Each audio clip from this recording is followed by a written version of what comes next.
你有冇尊重過我先啊？我依家問你，你有冇尊重過我？咁你冇尊重我，我點能解要尊重你？我尊重你乜嘢啊？你而家落唔落得？係咪唔賣俾我？打包外賣啦，都係嗰句，唔得啊！咁啊，唔好講咁多嘢啦！咩欺民啊？咩欺民啊？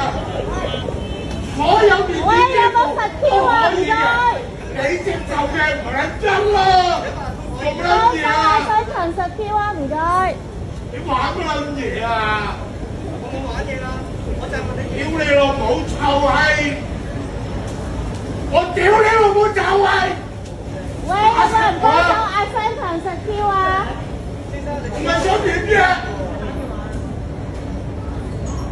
報警咯！屌你老母臭閪！咁點啊？識唔識玩㗎？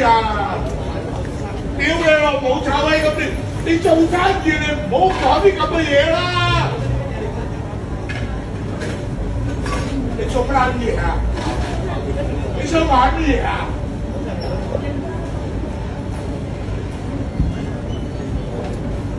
我萬幾年嘅香港人嚟㗎，你玩我唔起㗎！屌你老母！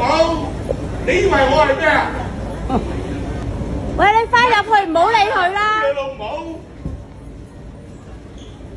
各位觀眾，今日我哋要報道一單發生喺元朗千色商場嘅膠袋糾紛事件。成件事由一杯珍珠奶茶引起，最後演變成全城熱話。事發時間係琴日下晝3點幾，目擊者 Mary 姐當時正喺商場電訊攤位等緊職員 set 機，佢清楚見到一名中年阿叔行去茶檔買珍珠奶茶。最初交易過程一切正常，但當店員表示要收取1蚊膠袋費嗰時，阿叔即刻扯火，大聲質問：點解而家買嘢連個袋都要收錢？你哋係咪咁鬼孤寒啊？茶檔職員都嘗試解釋，因為環保政策，所以要收取1蚊費用，但阿叔完全聽唔入耳，繼續指住職員狂鬧。因為阿叔覺得呢啲膠袋收費好唔合理。如果你話支持環保，咁應該任何人都唔提供膠袋，點解俾錢就可以買到一個膠袋？阿叔覺得而家嘅所謂環保，只不過係商家呃錢伎倆。佢做咗幾十年人，絕對唔會屈服呢啲反智嘅政策之下。期間，阿叔情緒好激動，不斷問候職員娘親。Mary 姐見阿叔鬧個男仔都鬧咗10分鐘，而且佢嘅聲音都超級大聲，但係商場保安竟然冇出現過。由於 Mary 姐要拍片影低阿叔罪證，所以佢都行唔開去揾保安。Mary 姐唯有大聲呼籲途人快啲揾保安過嚟處理。最終阿叔發洩晒自己情緒，瀟灑轉身走人，不帶走一片雲彩，